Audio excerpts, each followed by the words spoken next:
Motorsiklo nag-overshoot, rider pumailalim sa kasalubong na pick-up. Patay ang motorcycle rider nang bumangga ito sa nasa opposite lane ng pickup truck.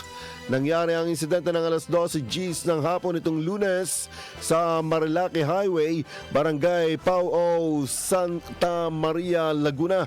Sa inisyal na investigasyon, habang nananakbo ang binatilyo sa nasabing lugar patungong Tanay, Rizal at ang pickup truck ay patungong Infanta, Quezon, ang motorsiklo ng 17 anyos na lalaki ay lumampas ng linya patungo sa opposite lane. Bumangga ang motorsiklo na sa kasalubong nito na minamaneho naman ni alias Brian. Tumilapon ang rider at pumailalim sa nakasalubong na sasakyan. Agad dinala sa pagamutan ng rider pero diniklarang dead on arrival. Napag-alaman pa na ang minamanehong motorsiklo ng binatilyo ay walang ORCR. IFM News Lucena.